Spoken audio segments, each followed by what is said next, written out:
సంక్షేమ రంగంలో కానీ అభివృద్ధి పరంగా కానీ ఎలా అభివృద్ధి చెందింది ఎప్పటికప్పుడు చెప్తూనే వస్తున్నాం. ప్రజల దృష్టిలో కూడా ఉంది. అసలు ఇక్కడ ఏమీ జరగలేదు, సంక్షేమము లేదు, అభివృద్ధి లేదు. సంక్షేమం ఉంటే అప్పులు చేసి రాష్ట్రాన్ని ముంచేసినారు. ఒక్కొక్కసారి అదేమీ లేదంటారు, లేదా సంక్షేమం కోసం రాష్ట్రాన్ని అప్పుల పాలు చేశారని ఇంకోసారి. చంద్రబాబు నాయుడు కానీ ఆయన అధ్యక్షుడుగా ఉన్న ఆ పార్టీ తెలుగుదేశం పార్టీ కానీ ఆయన మిత్రుడు కానీ ఇంతకాలం చెప్తూ వచ్చారు. సో దాని కల్మినేషన్ పరాకాష్ట ఎన్నికల ప్రచారం అయిపోయింది. మా వైపు నుంచి మా నాయకుడు జగన్మోహన్ రెడ్డి గారు గత 2 నెలలుగా దాదాపు రాష్ట్రమంతా పర్యటిస్తూ ఏం చేశారు చెప్తూ, మీకు మంచి జరిగి ఉంటేనే, జరిగిందని భావిస్తేనే మళ్ళీ మీ దీవెనలు ఇవ్వండి అని ఆయన అడుగుతున్నారు. అటువైపు వాళ్ళు విడివిడిగా మొదలుపెట్టి ఇద్దరు ఒకటై మళ్ళీ ముగ్గురు ఒకటై ఒకే దీని మీద కేవలం శాపనార్థాలు పెట్టడమో తిట్టడమో జగన్మోహన్ రెడ్డి గారిని, లేదా ఇక్కడంతా విధ్వంసం జరిగింది, అరాచకం జరిగిందని, అభివృద్ధి ఊసేలేదంటూ ప్రజలు ఇంప్రెస్ చేయాలని, తద్వారా మళ్ళీ అధికారంలోకి రావాలని ప్రయత్నం చేస్తాం. అటు వాళ్ళు ఉన్నారు, ఇటు మేము ఉన్నాం. ఫైనల్ జడ్జిమెంట్ ఇవ్వాల్సిన ప్రజలు ఈ 4 రోజుల్లో ఇవ్వబోతారు. ఈ నేపథ్యంలో ఈ 5 ఏళ్లలో ఏం చేశామని ఒక్కసారి చూసుకుంటే, వైఎస్ఆర్సీపీ పాలనకు సంబంధించి వాళ్ళు పాయింట్అవుట్ చేయడమే అట్నుంచి చాలామంది అమాయకంగా కానీ, ఆలోచనా పరులు కూడా, లేదా ఈ ప్రచారం నమ్మడం ద్వారా కానీ దుష్ప్రచారం ఏదైతే జరుగుతుంది, రాష్ట్రంలో అభివృద్ధి అనేది లేనే లేదు, ఎలాంటి అభివృద్ధి లేకుండా కేవలం సంక్షేమం మీదే జగన్మోహన్ రెడ్డి గారు దృష్టి పెట్టినందువల్ల రాష్ట్రం నడక కుంటుబడింది అని కూడా భావించే వాళ్ళు కూడా ఉన్నారు. అలాంటి వాళ్ళందరికీ చెప్తూనే ఉన్నా, ఎన్నిసార్లు చెప్పినా, ఎక్స్ప్లెయిన్ చేసినా, చూపించినా, ఈవెన్ బయట నుంచి వచ్చిన మీడియా వాళ్ళు కానీ వాళ్ళు కూడా అదే దృష్టితో అడుగుతుంటారు. మా పార్టీ వాళ్ళు కానీ మేము కానీ చెప్తూనే ఉన్నాం, ఇప్పుడు జరుగుతున్నది డెవలప్మెంట్ కాకుండా ఎట్లా పోతుందని. దాని మీద అయినా సరే ఆ వర్షన్ సరిగా ఇది లేకపోవడము, లేక అప్పటికే ఒక ఒపీనియన్ వచ్చినందువలన దాని గురించి పూర్తిగా అవగాహన లేమి కనపడుతుంది ఇప్పుడు రాష్ట్రంలో కొన్ని సెక్షన్స్లో. డెవలప్మెంట్ అంటే ఏదో 2 బిల్డింగ్లో ఒక 2 బిల్డింగ్లో కాదు, ఎంటైర్ రాష్ట్రం ఒక బూస్టర్ డోస్ ఇచ్చినట్టుగా ఏ రకంగా అభివృద్ధి పదాన పోతోంది అన్నప్పుడు అభివృద్ధి నిర్వచనం ఏది, ఇవి అకాడమిక్ డిస్కషన్లు కూడా జరుగుతుంటాయి. కానీ నేను వాటి జోలికి పోదలుచుకోలేదు. మన జీవితాల్లో మార్పు వచ్చిందా లేదా, ఆ మార్పు మన కాళ్ళ మీద మనం నిలబడేట్టు చేస్తుందా లేదా, ఇది కాక ఇంకా రియల్ డెవలప్మెంట్, వీళ్ళు అనుకుంటున్న డెవలప్మెంట్ కూడా జరుగుతుందా లేదా ఇన్ఫ్రాస్ట్రక్చర్ పరంగా కానీ, వీటిని అడ్రస్ చేసినప్పుడు చూసినప్పుడు ఖచ్చితంగా రిమార్కబుల్ పాజిటివ్ చేంజ్ అనేది అందరికీ కనపడుతుంది. దాంట్లో ఎక్స్పీరియన్స్ కూడా అవుతున్నాం. అయితే అది డెవలప్మెంట్ అనడానికి మనం ఇలాంటి వాళ్లకు, సంశయాత్మక వీళ్లకు అంత ఇష్టపడట్లేదేమో అని అనిపిస్తుంది. అందుకోసమే దాని గురించి ఇంకోసారి చెప్దామని అనుకున్నాం. మనం 19లో అధికారంలోకి రాగానే జగన్మోహన్ రెడ్డి గారు తీసుకొచ్చిన ఓ పెద్ద విప్లవాత్మకమైన చేంజ్ ఏదైతే ఉందో, మనకు విలేజ్ సెక్రటేరియట్స్, వార్డ్ సెక్రటేరియట్స్ తీసుకురావడం కానీ, డెలివరీ మెకానిజం కింది వరకు తీసుకెళ్ళాం. అంటే గవర్నమెంట్ను డోర్ స్టెప్స్ దగ్గరికి తీసుకెళ్ళాం. అది తీసుకొచ్చిన మార్పు, దానివల్ల కేవలం 1,25,000, 1,30,000 ఉద్యోగాలు వీటికి రావడం మాత్రమే కాదు, ఈ 15,000 విలేజ్ వార్డు సెక్రటేరియట్స్ ద్వారా. తద్వారా ఏమైందంటే ఎంటైర్ గవర్నమెంట్ సర్వీసెస్ అన్ని కిందికి వెళ్ళడమే కాకుండా గవర్నమెంట్ ప్రభుత్వం చేస్తున్న ప్రతి రూపాయి కూడా అకౌంటబిలిటీ రావడము, ఏం జరుగుతుందో తెలియడం, అది దాని ద్వారా డెవలప్మెంట్ వరకు ఎంత జరుగుతుందో కూడా తెలియడం, ఇవి కూడా జరుగుతున్నాయి. దానివల్లనే ఒక్క స్ట్రోక్తో ఇవి పెట్టిన తర్వాత జగన్మోహన్ రెడ్డి గారి ముందు డాష్ బోర్డులో ప్రతిదీ కూడా యాక్టివిటీ జరుగుతున్న ద్వారా కుటుంబాల్లో, ఇండివిజువల్ కుటుంబాల్లో, ఒక్కొక్క కుటుంబంలో ఏ రకమైన చేంజెస్ వస్తున్నాయనేది కూడా తెలుస్తుంది. తద్వారా దాన్ని ఫర్దర్ ఇంక్రీజ్ చేయడానికి, వాళ్ళ యాక్టివిటీ మరింత పెంచడానికి, ఎకనామిక్ యాక్టివిటీ స్థానిక కింద స్థాయిలో గ్రాస్ రూట్స్లో అది వీలైంది. మీరు గమనిస్తే ప్రాక్టికల్గా అది ఎట్లా జరిగిందని, ఈ రోజుకు ప్రతి సెక్రటేరియట్ పరిధిలో, అంటే 2000 జనాభా ఉజ్జాయింపుగా ఉండే పరిధిలో, ఈ 4 ఏళ్ల 10 నెలల్లో సమయంలో మే 30th 2019 మేము అధికారంలోకి వస్తే ఈరోజు 2024 మార్చి, ఏప్రిల్ మే తీస్తే 4 years 10 months అనుకుంటే, అందులో ఒక 2 ఏళ్లు సాలిడ్గా 2 years కోవిడ్ టైం తీసేస్తే అప్పుడు కూడా గవర్నమెంట్ యాక్టివ్గా ఉంది. సర్వీసెస్ అప్పుడు జరిగిన సర్వీసెస్కు కేవలం ఈ వ్యవస్థే లేకపోతే అసలు జరిగేవి కాదు. అది అందరికీ తెలుసు, మీడియాకు తెలుసు, ప్రజలకు తెలుసు. డబ్బున్నోళ్ళైనా లేనోళ్ళైనా అందరూ కూడా అప్పుడు ఆ వాలంటీర్ల సర్వీసులు కానీ, సెక్రటరియట్ వల్ల వచ్చిన అందిన సర్వీసులు కానీ, గ్రాస్ కింద లెవెల్లో క్వారంటైన్ దగ్గర నుంచి ప్రివెంటివ్ దీనికి సంబంధించి హాస్పిటల్ సర్వీసెస్ అన్నీ ఎంత బ్రహ్మాండంగా అవైలబుల్ ఉన్నాయనేది అందరికీ తెలుసు. సో 2019లో రాగానే వితిన్ 4-5 months ఇది రెడీ చేసుకుంటే, సెటప్ చేసి ఇది చేస్తే, ఆ తర్వాత జరిగిన దాంట్లో ఇప్పుడు వెనక్కు తిరిగి చూసుకుంటే ప్రతి సెక్రటేరియట్ పరిధిలో, అంటే 2000 ఉజ్జాయింపుగా జనాభా ఉన్న పరిధిలో తీసుకుంటే 20 నుంచి 30 కోట్ల రూపాయలు ఏదో ఒక రూపంలో అక్కడ వర్క్స్ కావచ్చు, బెనిఫిషరీస్ కావచ్చు, అది గవర్నమెంట్ స్పెండ్ చేసిన ఇది అక్కడికి చేరింది.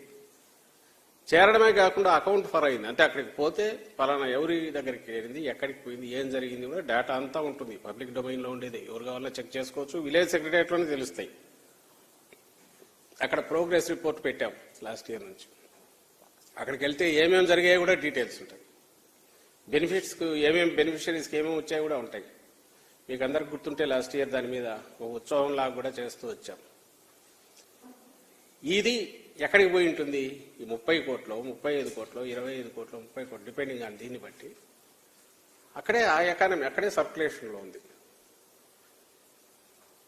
దాంతోపాటు ప్రతి స్కీము జగన్మోహన్ రెడ్డి గారు పెట్టింది ఏదో ఒక ప్రోడక్ట్ దీనికి పోవడము, అలా పోవడానికి ప్రభుత్వం ఎంకరేజ్ చేస్తూ, ప్రోత్సహిస్తూ కూడా వచ్చింది. మీరు గమనిస్తే డ్వాక్రా మేము వచ్చేసరికి కునార్ వెళ్ళిపోయింది. జగన్మోహన్ రెడ్డి గారు వచ్చేసరికి అసలు లేదు. సో వడ్డీ అసలు మొత్తం రుణము, అది డ్వాక్రా రుణాలని మాఫీ చేస్తానన్న చంద్రబాబు నాయుడు ఏదైతే చేయలేదో, సున్నా వడ్డీ కూడా ఆపేశాడు. 3 లక్షల వరకు ఇచ్చే సున్నా వడ్డీ స్కీమ్ ఏది ఉందో అది కూడా ఆపేశాడు. ఆయన ఇవ్వంది కూడా మేము ఇవ్వాల్సి వచ్చింది, జగన్మోహన్ రెడ్డి గారు వచ్చాక ఇవ్వాల్సి వచ్చింది. అప్పట్లో దాదాపు వర్స్ట్ అంటే 18% వరకు ఎన్పిఎస్ ఉండేవి. 9 లక్షల చిల్లర గ్రూపులు, అరౌండ్ 97 లక్షలు 95 లక్షల మంది సభ్యులు ఉంటే 18% ఎన్పిఎస్ అవుట్ స్టాండింగ్, అంటే ఎన్పిఎస్ దగ్గరగా పోయేది.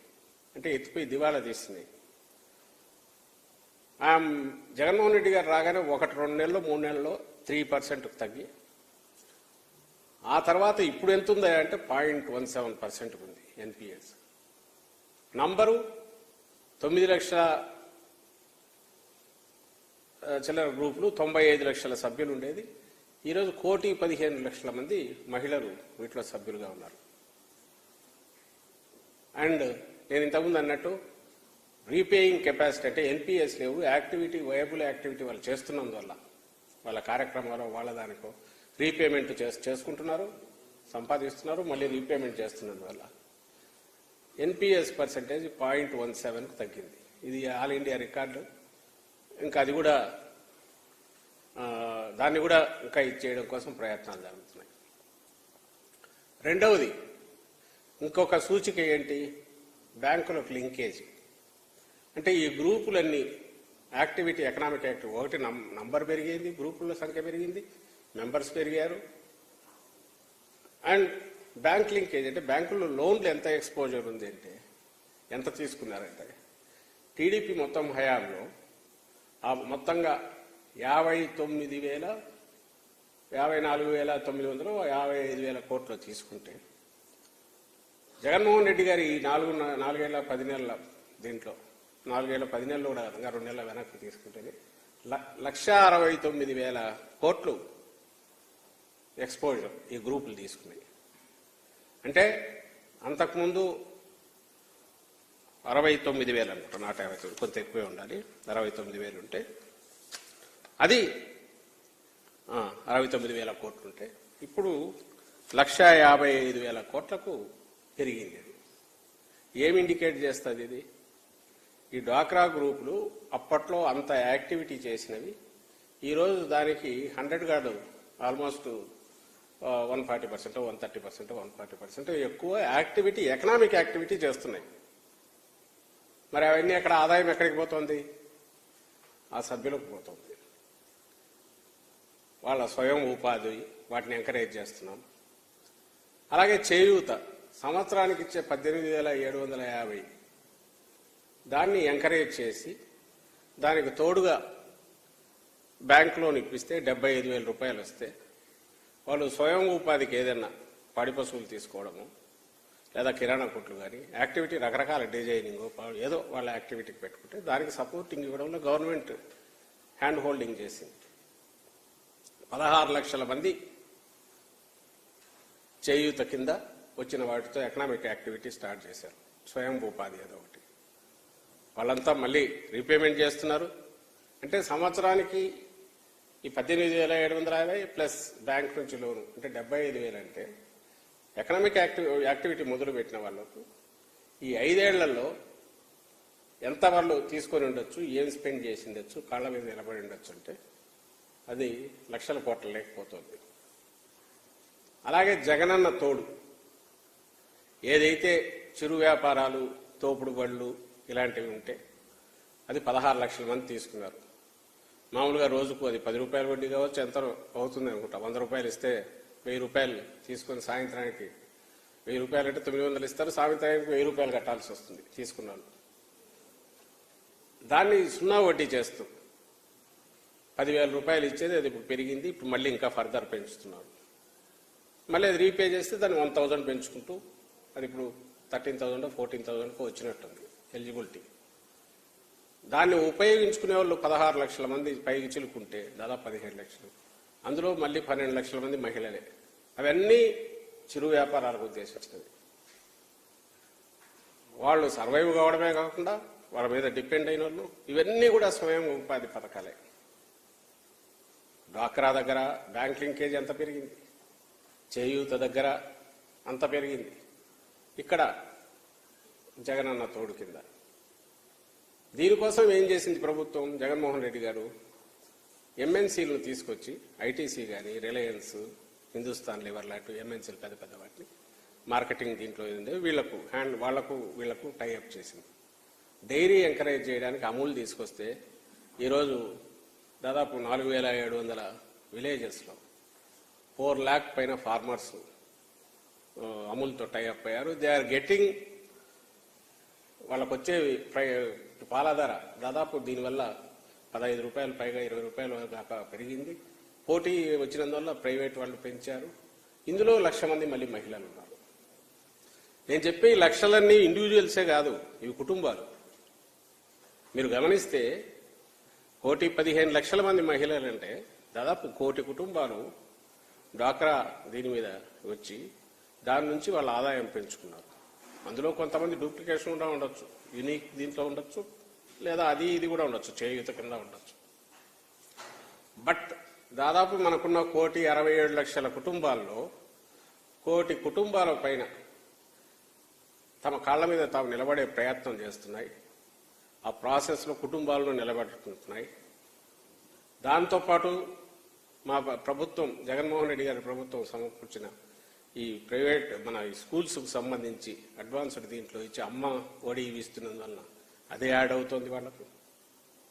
వీటన్నిటిని ఉపయోగించుకొని ఎవరి కాళ్ళ మీద వాళ్ళు నిలబడేటట్టు, తద్వారా వాళ్ళు సంపాదన మెరుగుపరచుకోవడమే కాకుండా ఇంకా 1-2 కుటుంబాలను కూడా నిలబెట్టుకునే రకంగా ప్రభుత్వం ఎంకరేజ్ చేస్తున్నందువల్ల ఈరోజు మన ఎకానమీ ఇంత బూస్టర్ లాగా పనిచేసి ఓ డీసెంట్రలైజ్డ్ కింది వరకు వెళ్ళి ఎకానమీ మొత్తంగా కూడా బూస్ట్ వచ్చింది.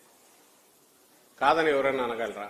ఇందులో ఏది అబద్ధాలే, ఇవన్నీ ఆడిటాడు, ఎక్కడైనా దొరుకుతాయి ఫిగర్స్, ఎవరైనా తీసుకోవచ్చు, మీడియా వాళ్ళకైతే ఇంకా యాక్సెస్ ఉంటుంది. ఇది ప్రోగ్రెస్ డెవలప్మెంట్ కాక ఏమవుతుంది? రాష్ట్రంలో ఉన్న 1,67,00,000 కుటుంబాల్లో 1,00,00,000 కుటుంబాల పైగా తమ కాళ్ళ మీద తాము నిలబడేటట్టు, స్వయం ఉపాధి ద్వారా సంపాదించుకునేటట్టు, ఎవరి మీద డిపెండ్ కాకుండా కుటుంబాలే పైకి వచ్చేటట్టు చేయడం అనేది డెవలప్మెంట్ కాదా? అలాగే ఇది కోవిడ్ టైంలో కూడా మనం ఎకానమీని నిలబెట్టింది ఇదే నిలబెట్టింది. మిగిలిన స్టేట్స్ అన్నీ కూడా సెంటర్తో సహా కష్టాలు ఏదైనా కూడా ఇక్కడ ఎకానమీ మాత్రం కూలిపోకుండా నిలబడగలిగిందంటే కేవలం జగన్మోహన్ రెడ్డి గారి దూరదృష్టి. ఎల్లకాలం మనం ఇచ్చి తాయిలాలు ఇవ్వడము, వాళ్ళను దాని మీద ఆధారపడేటట్టు చేయడం కాకుండా వాళ్ళ కాళ్ళ మీద వాళ్ళు నిలబడేటట్టు చేయగలగడం అనేది ఆయన చేసిన పెద్ద కంట్రిబ్యూషన్ స్టేట్కు. ఇది నిజంగా కూడా అభివృద్ధి కూడా ఉపయోగపడింది. ఇది కాక వెల్త్ క్రియేషన్, అసెట్స్ క్రియేషన్ అంటే 15,000 విలేజెస్లో 15,000 విలేజ్ వార్డ్ సెక్రటరియట్లు కానీ, 10,000 క్లినిక్స్ కానీ, రైతు భరోసా కేంద్రాలు 10,000 కానీ, ఇవన్నీ కన్స్ట్రక్షన్ యాక్టివిటీ. అలాగే దానికి మించి 31 లక్షల ఇళ్ల స్థలాలు, అవి వాళ్ళ పేరు మీద పట్టాలు ఇవ్వడము, దాని వాల్యూ ఎంత లెక్క వేసుకుంటే అది ఎక్కడికి పోతుంది? ఇదంతా కూడా ప్రతి ఒక్కరూ ఒక్కసారి పేదరికంలో నుంచి వాళ్ళు తాము కూడా 4 రూపాయలు సంపాదించుకోవడమే కాకుండా మరింత పెరగడానికి కూడా అవకాశం వచ్చే రకంగా ఒక స్కోప్, ఒక అవకాశం, ఛాన్స్ క్రియేట్ చేయడం అనేది ప్రభుత్వం చేసిన పెద్ద డెవలప్మెంటల్ యాక్టివిటీ. దీని ఫిగర్సే మనకు ఈ సెంట్రల్ గవర్నమెంట్ యాక్సెప్ట్ చేసే ఫిగర్స్లో రిఫ్లెక్ట్ అవుతాయి. మన దేశం జీడిపి మొత్తం స్థూల ఉత్పత్తి అంటే అగ్రికల్చర్, మ్యానుఫ్యాక్చరింగ్ ప్లస్ సర్వీసెస్, ఈ 3 సెక్టర్లు మొత్తం ఎంతవరకు ఉత్పత్తి ఇదైందనేది లెక్కేసి దేశం మొత్తం తీస్తే మన రాష్ట్రం వాటా, అందుకే 14-19 మధ్య అంటే టీడీపీ ఉన్నప్పుడు 4.47 ఉంటే మా ఈ ప్రభుత్వ హయాంలో, జగన్మోహన్ రెడ్డి గారి ప్రభుత్వ హయాంలో 19 నుంచి ఇప్పటి వరకు 4.82కు పెరిగింది. అప్పుడు 4.47 ఉంటే 4.82కు పెరిగింది. ఇది డెవలప్ కాకపోతే, గ్రోత్ కాకపోతే, డెవలప్మెంట్ లేకపోతే, ఇది మేము ఇస్తున్నవి కాదు, సెంట్రల్ గవర్నమెంట్ ఫిగర్సే. మరి ఏమవుతుంది? మరి సాధ్యం ఎట్లయింది? మధ్యలో కోవిడ్ 2 ఏళ్ళు ఉండిందిగా, యాక్టివిటీ ఏం నడిచింది? అప్పుడు వాళ్ళ స్పెండింగ్ ఇది తగ్గకుండా గవర్నమెంట్ నుంచి పంప్ చేయడంతో ఎప్పటికప్పుడు ఇవ్వాల్సిన పథకాలు కానీ ఇవన్నీ అది నిలబడగలిగారు, కాళ్ళ మీద నిలబడగలిగారు, స్పెండ్ చేయగలిగారు. అదే సర్క్యులేషన్ తిరుగుతానని నిలబెట్టింది వ్యవస్థ. ఆ తర్వాత దే స్టార్టెడ్ థ్రైవింగ్, అంటే ఈ యాక్టివిటీ, ఎకనామిక్ యాక్టివిటీ పెంచుకోవడం ద్వారా వాళ్ళు ప్రాస్పర్ అవుతూ వచ్చారు, స్టేట్ కూడా ప్రాస్పర్ అయింది. దానివల్లనే మన జీడిపిలో మన వాటా, దేశం జీడిపిలో మన జిఎస్డిపి స్టేట్ వాటా 4.4, అంతకుముందు ఉన్నది 4.8కి పెరిగింది. ఇది కాక మ్యానుఫ్యాక్చరింగ్లో ఎంఎస్ఎంఈలు పెరిగాయి. నెక్స్ట్ పెద్ద పరిశ్రమలు చూపిస్తాను, ఇవి పెరగడం. అంతకుముందు 2.9 ఉండింది 14-19 మధ్య. తెలుగుదేశం పార్టీ ఎప్పుడు మా కియా అంటుంది, కానీ అది ఒక కియా అయితే దానికి మించినవి చాలా పరిశ్రమలు వచ్చినాయి, వస్తూనే ఉన్నాయి. అలాగే చిన్న పరిశ్రమలు బాగా ఎంకరేజ్ చేయడం, ఇన్సెంటివ్స్ రిలీజ్ చేయడం, ఇక ముందు ఇయర్లీ కూడా రిలీజ్ చేయాలనుకోవడం, దీనివల్ల 2.9 ఉండేది 4% పెరిగింది. మ్యానుఫ్యాక్చరింగ్ సెక్టర్ జీవీఏ అంటే ఇవన్నీ కలిపి, అంటే దాంట్లో యాడ్ చేసింది గ్రాస్ వాల్యూ యాడెడ్, జిఎస్డిపికి దీని నుంచి కంట్రిబ్యూట్ చేసే మ్యానుఫ్యాక్చర్ నుంచి కంట్రిబ్యూట్ చేసే 2.9 నుంచి 4 వరకు పెరిగింది. క్యాపిటల్ ఎక్స్పెండిచర్ అంతకుముందు 15,000 crores ప్లస్ ఉండేది, 200 crores ఉంటే మన హయాంలో వైఎస్ఆర్సీపీ హయాంలో 17,750 crores పెరిగింది. ఎట్లా పెరిగింది మరి? ఇందులో మేము చెప్తున్నవి ఏది కూడా central government ministry of finance కానీ, ఆర్బీఐ కానీ, కాగ్ కానీ, ఫైనాన్స్ కమిషన్ ఇంట్లో కానీ ఎక్కడి నుంచో తీసినవే, ఎవరైనా పబ్లిక్ డొమైన్లో ఉండేటివే. వీటిని అయితే ఎవరు కాదనలేదు. ఇంకా పోనీ మొన్న మోడీ గారు వచ్చి చెప్పారు, మొత్తం ఆ డబ్బులని మేము ఇస్తే ఏం చెప్పుకుంటున్నారని.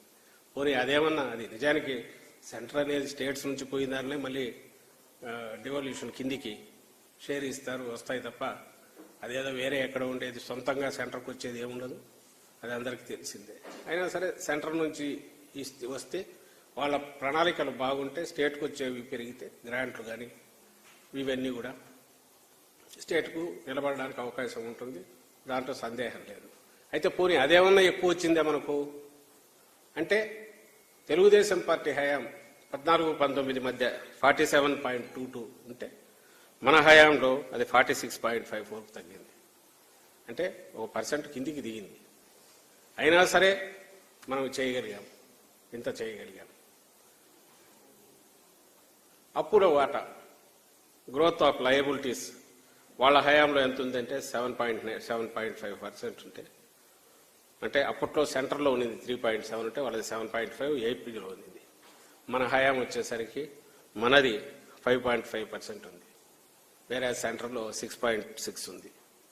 అంటే సెంటర్ దిగన అప్పుడు ఉండేది పెరుగుదల, వాళ్ళది బాగా తక్కువ ఉన్నప్పుడు అప్పుడు మంచి పీరియడ్ అది. ఎక్సెప్ట్ మన బైఫర్కేషన్ తప్ప అదర్వైజ్ మనకు బాగానే ఉన్నది. ఇది కోవిడ్ విరాల ఆ రోజు అక్కడ 3.7 ఉన్నప్పుడు మన స్టేట్ 7.5 అయితే ఇప్పుడు అక్కడ 5.5 అక్కడ 6.6 ఉంటాయి.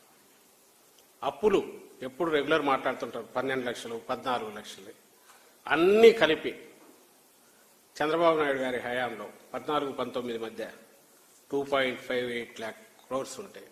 అంటే ఆ హయాంలో తీసుకున్న అప్పు 2,58,000 కోట్లు అయితే జగన్మోహన్ రెడ్డి గారి హయాంలో 2,98,000 కోట్లు. ఇది అప్పులకు సంబంధించి. ఇది అన్నీ కలిపి కార్పొరేషన్లు కానీ మిగిలినవి కానీ ఇది అంటే ఎంత విత్ కోవిడ్ టైంలో దాదాపు మనకు రావాల్సింది 30-40 కోట్ల మధ్య ఉంటే రాకపోతే స్పెండ్ చేసింది 30-40 కోట్ల మధ్య, అంటే 60 నుంచి 70-80 మధ్య వేల కోట్లు బరువు అయింది. అయినా సరే ఇంత సాధించగలిగారు. ఎట్లా సాధ్యమైందంటే ఇంతకుముందు నేను చెప్పినట్టు డీసెంట్రలైజ్డ్, ఎక్కడికెక్కడ కుటుంబాలు, పేద కుటుంబాలే కాదు, లోయర్ మిడిల్ క్లాస్ కానీ ఇంకోరు కానీ ఎలిజిబిలిటీ ఉన్న వాళ్ళందరికీ ఫైనాన్షియల్ సపోర్ట్ చేయడం కాకుండా అది ఉపయోగించుకొని వాళ్ళ కాళ్ళ మీద వాళ్ళు నిలబడి ఫర్దర్ కొంత ఎంప్లాయ్మెంట్ క్రియేట్ చేసి వాళ్ళ ఆదాయం వాళ్ళు పెంచుకోగలిగి వాళ్ళ కుటుంబం ఫ్లరిష్ అయ్యేట్టు జగన్మోహన్ రెడ్డి గారు చేయగలిగారు. ఇది అభివృద్ధి కాక మళ్ళీ దీన్ని ఏమంటారో ఎవరైనా చెప్పాలి. అందుకే మేము ఎప్పుడు చెప్తుంటాము సంక్షేమం కాదు, సంక్షేమం నుంచి అభివృద్ధికి వెళ్తున్నాము.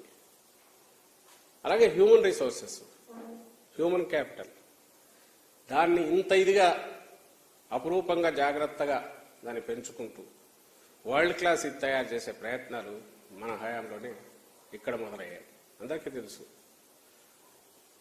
దీన్ని ఎన్నిసార్లు చెప్పినా కూడా ఎడ్యుకేషన్ కానీ హెల్త్ కానీ ఇవి రెండు ఎట్లున్నాయి. ఎడ్యుకేషన్ ద్వారా హ్యూమన్ క్యాపిటల్ మనం ఎట్లా తయారు చేస్తున్నాం, స్కిల్ డెవలప్మెంట్ వైపు పెట్టిపోతున్నాం.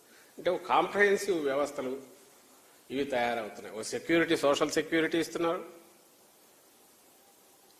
అశక్తులకు, తమ కాళ్ళ మీద తాము నిలబడలేని వాళ్ళకు సోషల్ సెక్యూరిటీ ఇవ్వడంతో పాటు హ్యాండ్ హోల్డింగ్ సపోర్ట్ ఇచ్చి నిలబెట్టి వాళ్ళంతటా వాళ్ళు పరిగెత్తేటట్టు చేయడం అనేది జగన్మోహన్ రెడ్డి గారు చేసిన experiment, successful experiment. Already results కూడా ఈల్డ్ చేస్తున్నది అనడానికి కేంద్రం రిలీజ్ చేసిన స్టాటిస్టిక్స్ లోంచి నేను చూపిన ఈ ఫిగర్సే పెద్ద నిదర్శనం.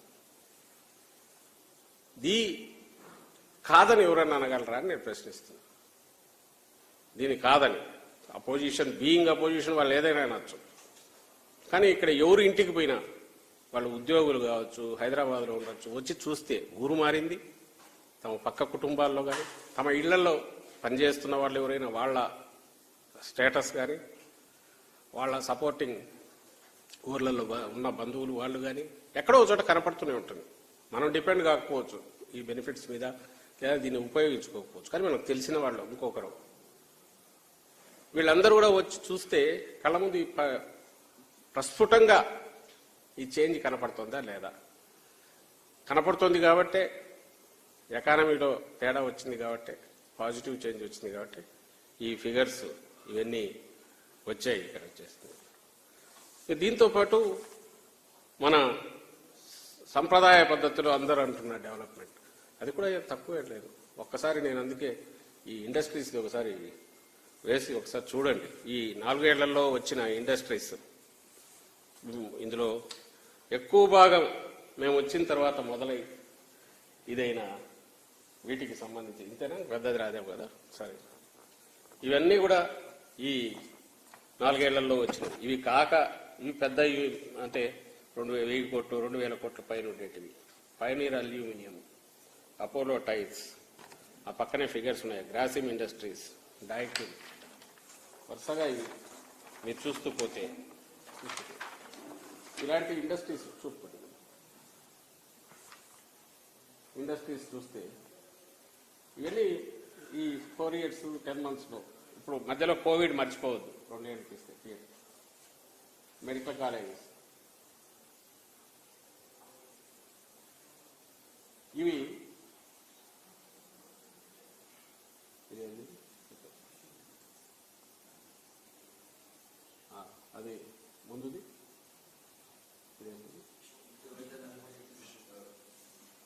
అన్ని కలిసేది. నెక్స్ట్ ఇదేంటి మెడికల్ కాలేజ్,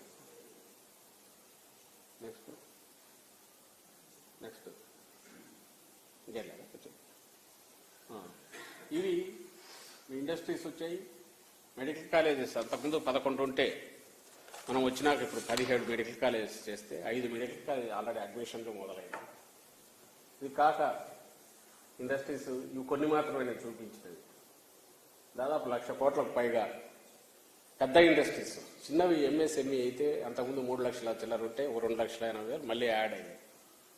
ఎంప్లాయ్మెంట్ విపరీతంగా పెరిగింది. ఇవి ఇంతకుముందు చూసినవి కదా, చూపినవి కదా, ఆ పోర్ట్స్ ఉన్నాయి కదా. ఇవి కాక మేజర్ పోర్ట్స్, ఇది రామయ్యపట్నం, ఫాస్ట్ అంత ఫాస్ట్ వస్తుంది.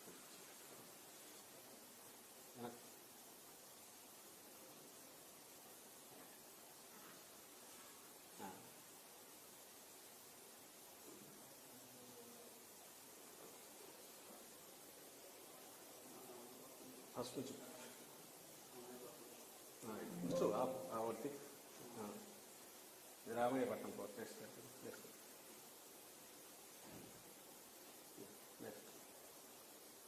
ఆల్మోస్ట్ కంప్లీషన్ పూర్తిగా వచ్చింది.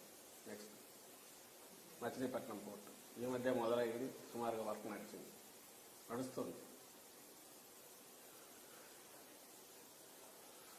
ఇది మూలపేట అంటే భావనపాడు, ఆల్రెడీ బ్రేక్ వాటర్ వెళ్ళిపోయి వర్క్ నడుస్తుంది. ఇవన్నీ కూడా ఇవి ఫిషింగ్ హార్బర్స్, 10 ఫిషింగ్ హార్బర్స్లో కొన్ని మాత్రమే ఇక్కడ చూపిస్తున్నాం. జువల్దిన్న, నిజాంపట్నం,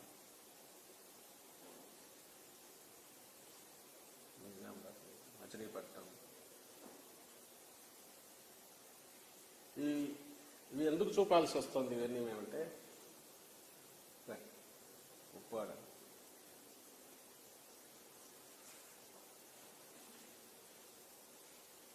ఇవన్నీ రెగ్యులర్గా జరుగుతున్నవి. నిజంగా చెప్పాల్సిన అవసరం లేదు, అక్కడ వాళ్ళకి తెలుసు. స్వాతంత్రం వచ్చాక మొత్తం మనకు ఉన్న పోర్టులు 4 అయితే ఈరోజు ఇంకో 4 యాడ్ అవుతున్నాయి. ఇవి శరవేగంగా పనులు పూర్తి చేసుకుంటున్నాయి. అందులో రామాయపట్నం త్వరలో మొదలవుతుంది. ఈ 5 ఏళ్లలో మొత్తం అన్ని పూర్తి చేసుకోవడంతో పాటు ఎకనామిక్ యాక్టివిటీ మొదలవుతాయి. రాష్ట్రం మన 50 కిలోమీటర్ల రఫ్లీ కోస్ట్ ఇది ఉంటే 8 పోర్ట్లతో పోర్ట్ బేస్డ్ ఎకానమీ ఎట్లా డెవలప్ అవుతుంది? ఆ development can you imagine anybody? ఒకటేసారి బహుశా ఇప్పుడు గుజరాత్ హైయెస్ట్ ఇది ఆ కార్గో మూవ్మెంట్ కానీ ఇంపోర్ట్స్ ఎక్స్పోర్ట్స్ ఉంటే మనది ఇప్పుడు పెట్టిన మినిమం చేసిన 8 పోర్ట్లతో దానితో పోటీ పడే రకంగా నెక్స్ట్ 5-10 ఇయర్స్కి పోతుంది. ఎందుకంటే ఇటువైపు ఇన్ని పోర్ట్లు లేవు, అక్కడ చాలా కన్వీనియంట్గా ఉంది కోస్ట్కు ఇటువైపు. ఇంకా దాని మీద డిపెండ్ అయ్యి వచ్చే ఇండస్ట్రీస్. అంటే ఇది జగన్మోహన్ రెడ్డి గారు ఏం చేస్తున్నారంటే ఒకటేదో ఐసోలేటెడ్ ఒక యూనిట్ కాకుండా ఇండస్ట్రీస్ ఎక్స్పోర్ట్ ఓరియంటెడ్ కానీ మ్యానుఫ్యాక్చరింగ్ యూనిట్లు కానీ పోర్ట్ బేస్డ్ వీటిని ఎందుకు పోతున్నారంటే మన కోస్ట్ లైన్ అనేది మన advantage, life line main. So దీని మీద మనం కట్టే ప్రతి పోర్టు ఒక 100 ఇండస్ట్రీస్కు ఫర్దర్ దాని మీద డిపెండ్ అయ్యి వచ్చే యాన్సిలరీస్కు. రామాయపట్నం పోర్టు దగ్గర ఆల్రెడీ మొదలయ్యాయి. సోలార్ చిప్స్కి సంబంధించి 10,000 కోట్ల యూనిట్ మొదలవుతుంది. ఇవి విజువలైజేషన్. ఒక విజన్ అంటే ఏంటంటే ఇండస్ట్రీస్ బాగా గ్రోత్ పెరగడానికి అవసరమైన బూస్టర్స్ మనకున్న అడ్వాంటేజ్ కోస్ట్ లైన్ ఏదైతే ఉందో హార్బర్ పోర్ట్లకు అవకాశం ఉన్నది, దానికి పూర్తి 100% సద్వినియోగం చేసుకోవడం వల్ల ఇది సాధ్యమవుతుంది. దీంతోపాటు ఫిషింగ్ హార్బర్లు కానీ ఫిష్ ల్యాండింగ్ సెంటర్లు కానీ ఇవన్నీ కూడా ఆక్వా దీనికి పెద్ద బూస్టర్ కింద పనిచేస్తాయి. ఇదే చేయట్లా, దీంతోపాటు ఇండస్ట్రీస్కి అవసరమైంది కానీ మన కన్జంప్షన్కి కానీ ఫ్యూచర్ రిక్వైర్మెంట్కి తగినట్టు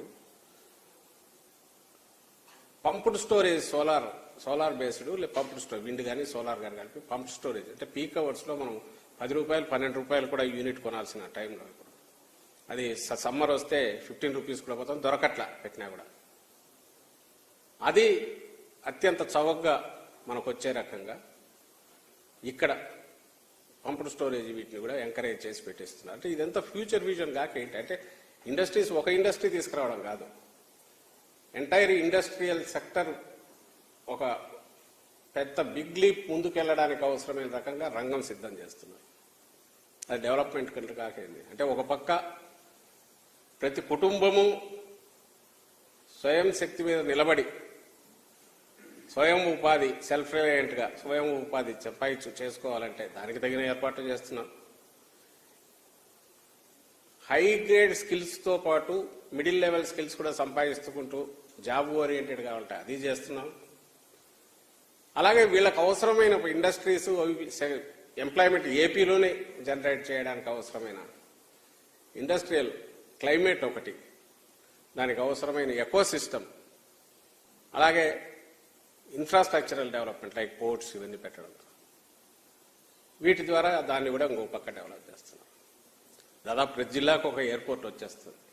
అంటే ఇట్లా ఎయిర్ కనెక్టివిటీ, సీ కనెక్టివిటీ ఇవి రావడం ద్వారా ఇట్ విల్ బికమ్ ఒక హాట్స్పాట్ లాగా దీనికి అట్రాక్షన్, బయట ఇన్వెస్టర్స్ కానీ ఇంకొకరికి కానీ ఏపీ తయారు కాబోతుంది. ఇదంతా డెవలప్మెంట్ కంటే కాక ఏంటి? నేను ఇది ఇంతగా ఎందుకు చెప్తున్నా అంటే ఇది అపోజిషన్ వాళ్ళకైతే సమాధానం ఇవ్వడానికో లేదా డెలిబరేట్ కళ్ళుండి చూడలేకపోవడమో లేకపోతే నిద్ర నటించే వాళ్ళు వినదలుచుకోక వాళ్ళకి చెప్పడం కాదు. నిజంగా ఏదన్నా అవును నిజమే కదా అందరు ఇట్లా అడుగుతున్నారంటే ఏమైనా వాస్తవం ఉంటుందేమో, జగన్మోహన్ రెడ్డి గారు డెవలప్మెంట్ అనేది ఇగ్నోర్ చేశారేమో అని ఎవరైనా అనుకుంటుంటే ఆలోచనా పరులు సిన్సియర్గా ఆలోచించే వాళ్ళు కూడా వాళ్ళకి అప్పీల్ చేయడానికి చెప్తున్నా ఇంత ఇదిగా. సో ఇది రియల్ డెవలప్మెంట్. దీని ఫలితాలు ఆల్రెడీ మొదలయ్యాయి. నేను ఇంతకుముందు అన్నట్టు మన ఎకానమీ ఇంప్రూవ్ కావడంలో గ్రాస్ రూట్స్ లెవెల్ నుంచి ఏ రకంగా ఒక వైబ్రెంట్గా women entrepreneurs empowerment, entrepreneurship and ఫ్యామిలీకి ఒక యాంకర్ లాగా స్ట్రాంగ్ యాంకర్ లాగా ఎట్లా చేయగలుగుతున్నారు ఏపీలో ఒకటైతే, దానివల్ల పాజిటివ్ ఆల్రెడీ ఎకానమీకి ఎట్లా బూస్ట్ వచ్చింది చూస్తే, రెండోది నెక్స్ట్ స్టెప్కు పోవడానికి అవసరమైన వాతావరణం క్రియేట్ చేసే స్టెప్స్ ఏ రకంగా తీసుకున్నారని చెప్పే ప్రయత్నం చేశాను. కాక ఇంకా చాలా ఇండస్ట్రీస్ చాలా ఉన్నాయి, అవన్నీ దీంట్లో వేయడం కూడా కష్టం, ఉన్నవి అవైలబుల్ కొంత చూపించాను. సో అల్టిమేట్లీ నెక్స్ట్ 5 years ఈ కంటిన్యూయేషన్ ఇట్లా అయితేనే ఏపీ మన కంట్రీలో అత్యంత వైబ్రెంట్గా అనుకునే గుజరాత్ కానీ బాంబే అటువైపు కానీ వాటితో పోటీ పడగలిగిన దీనికి ఆంధ్రప్రదేశ్ వెళ్తుంది. వైజాగ్ క్యాపిటల్ మూవీ అయితే that it self will become further growth engine లాగా పనిచేసి హైదరాబాద్తో కానీ బాంబేతో బెంగళూరుతో కానీ చెన్నైతో కానీ పోటీ పడే మన సిటీ మనకు ఎగ్జిక్యూటివ్ క్యాపిటల్ సిటీ మనకు వస్తుంది. ఇన్ని పాజిటివ్ వీటిని తీసుకొచ్చే ఒక వ్యక్తి 5 ఏళ్లలో ఇంత డెవలప్మెంట్ చూపి ఎంటైర్ టీంను కదిలించి గవర్నమెంట్ను కదిలించి అందరి మైండ్ సెట్ దానికి తగినట్టు మార్చి ఈరోజు ఇంత ప్రోగ్రెస్ సాధించిన జగన్మోహన్ రెడ్డి గారు వచ్చే 5 ఏళ్లలో దీన్ని కంటిన్యూ చేయడం ద్వారా ఈ స్టేట్ని ఎక్కడికి తీసుకుపోతారు అనేది ఎంత పాజిటివ్ పెద్ద ముందడుగు ఎంత వేయించగలరు అనేది. అండ్ రెండవది అది ఎంత అవసరం అనేది ఏదైతే ఇప్పుడు డెవలప్మెంట్ జరుగుతుందో ట్రాన్సిషన్లో ఉందో ట్రాన్స్ఫార్మేషన్లో ఉందో అది కంటిన్యూ కాకపోతే ఎంత నష్టం అనేది కంటిన్యూ కావడానికి అవసరమైన సపోర్ట్ అందరూ ఎలా ఇవ్వాలి ఆలోచించగలిగిన వాళ్ళు విఘ్నులు మేధావులు విద్యావంతులు ఉద్యోగులు అందరూ కూడా ఆలోచించాల్సిందిగా నేను కోరుతున్నాను. అలా ఆలోచించి వచ్చే ఈ 13వ తేదీ పోలింగ్ బూత్కి వెళ్ళినప్పుడు ఖచ్చితంగా జగన్మోహన్ రెడ్డి గారికి మీ బ్లెస్సింగ్స్ ఇవ్వాలని ఫ్యాన్ గుర్తు మీద ఓటు వేయాలని కోరుతున్నాను. Thank you.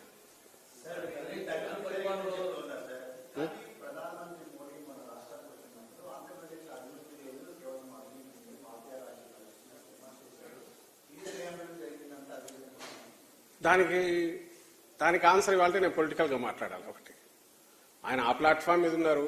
అదే మోడీ గారు అంతకుముందు 19లో వచ్చినప్పుడు ఏమన్నారు మీ అందరికీ తెలుసు. పోలవరం ఏటీఎం చేసుకున్నాడు. అవినీతి పరుడు ఎక్కడన్నా అవినీతి సామ్రాట్ అంటే చంద్రబాబు అన్నాడు. యూటర్న్ బాబు అన్నాడు. ఆయన నాన్న అన్నాడు. ఈయన ఆయన ఇంకా ఆల్మోస్ట్ బండబూతులు ఈయన తిట్టాడు. ఈరోజు ఎన్నికల ముందు హడావుడిగా కలిశారు. కలవగానే చంద్రబాబు ఏమి ఇచ్చాడో ఆ స్క్రిప్ట్ ఈయన చదివారు మోడీ గారు. అంతకుమించి దాంట్లో కనపడట్లే. నేను ఇప్పుడు ఆన్సర్ ఇస్తున్నది వాళ్ళకి కాదు. వాళ్ళు అట్లే అంటారు. జనాన్ని మభ్యపెట్టాలని 14లో చేసిన మోసం మళ్ళీ చేయాలని మేము ముగ్గురం కలిసి స్టేట్ని ఎక్కడికో తీసుకుపోతామన్నారు. పైకి తీసుకుపోవడం అటు నుంచి అధఃపాతాళానికి తీసుకెళ్లారు.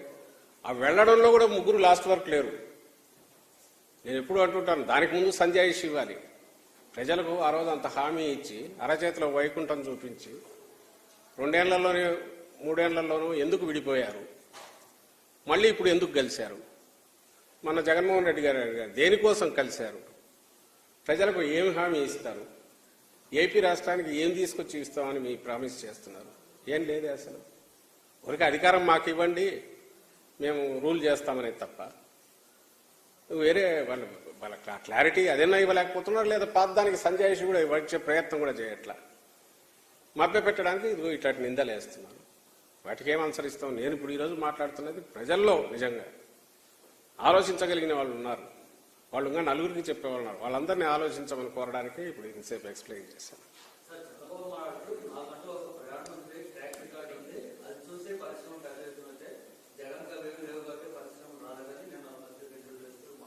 మరి ఇవన్నీ ఏంటివి? కావాలంటే మీకు మొత్తం చిట్టా అంతా ఇవ్వచ్చు. But that doesn't prove anything. దానివల్ల పెట్టేది ఆ రోజు ఎన్ని వచ్చినా ఎంతసేపున కియా తప్ప ఏం మాట్లాడుతున్నాడు? ఇక్కడ జగన్మోహన్ రెడ్డి గారు ఈరోజు కడపలో స్టీల్ ప్లాంట్ కానీ అది డిలే ఎందుకయింది? డిలే అవుతుంటే కాకూడదనే ఉద్దేశంతో ప్రభుత్వమే చొరవ చూపి దాన్ని కార్పొరేషన్ పెట్టి దాన్ని మొదలు పెట్టి డెవలప్మెంట్ సో దట్ రేపు ఎవరు ఇన్వెస్టర్ వచ్చినా అక్కడి నుంచి టేక్ ఆఫ్ అవుతుంది, స్టార్టింగ్ స్క్రాచ్ నుంచి కాకుండా అని అంత డెవలప్ చేసుకుంటూ వచ్చినందువల్లే ఈరోజు ఆ జిందాల్ వాళ్ళు వచ్చినా ఫర్దర్ నెక్స్ట్ స్టెప్ పోవడానికి వీలవుతుంది. ఈ దూరదృష్టి ఎందుకు లేదు చంద్రబాబు నాయుడుకు? ఈ పోర్ట్లు ఆ రోజు ఇవే ఉన్నాయి, ఇదే సముద్ర తీరమే. ఎందుకు ఆలోచించలే? లాంగ్ టర్మ్ ప్లాన్ ఎందుకు వేయలే? ఎప్పుడో మోడీ పోయినప్పుడు లేక అంతకుముందు ఎప్పుడు అనుకున్న కియా దానంతటా వచ్చి పడితే ఎంతసేపు దాన్ని చూపుకొని కియా వచ్చింది అని చెప్పడం తప్ప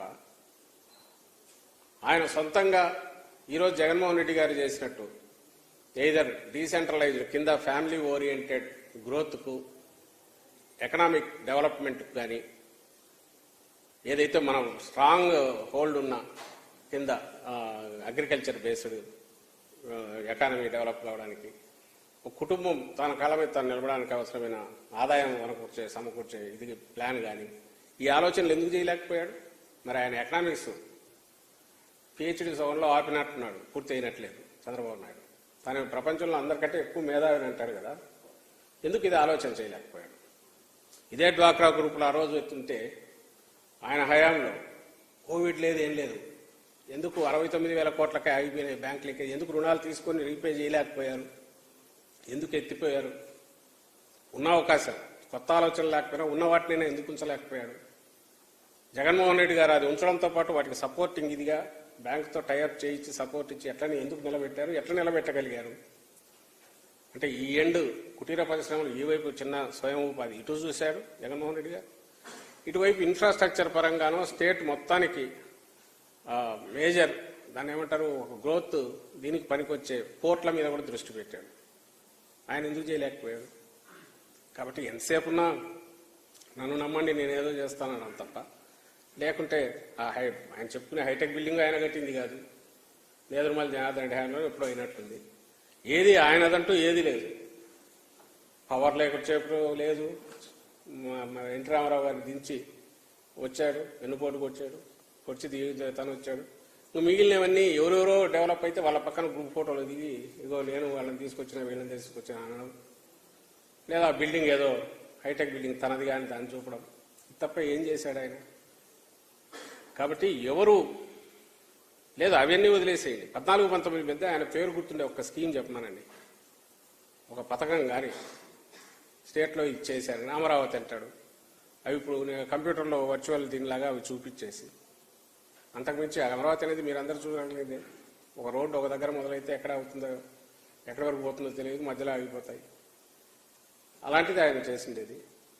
అది చేయాలనే ఉద్దేశం అయినట్లేదు, అది ఒకటి క్రెడిట్ తీసుకున్నామంటే అది కూడా చేసే ఉద్దేశం ఉన్నట్లేదు. అందుకే అసాధ్యమైన దాంట్లోకి అక్కడ ఎంటర్ అయ్యాడు వేరే ఏదో ఎక్స్పెక్టేషన్స్తో.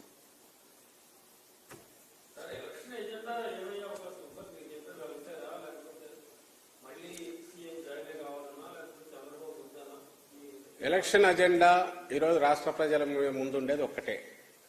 ఈ గత 5 ఏళ్లుగా గతంలో ఎన్నడూ లేనంతగా విప్లవాత్మక సంస్కరణలతో, పాజిటివ్ రిఫార్మ్స్తో, సంక్షేమము అభివృద్ధి రెండు జమిలిగా కలిసి పాలన అందించిన జగన్మోహన్ రెడ్డి గారి పాలన కావాలన్నా, లేదా 14-19 మధ్య అరాచకంగా ఉన్న చంద్రబాబు నాయుడు పాలన కావాలన్నా?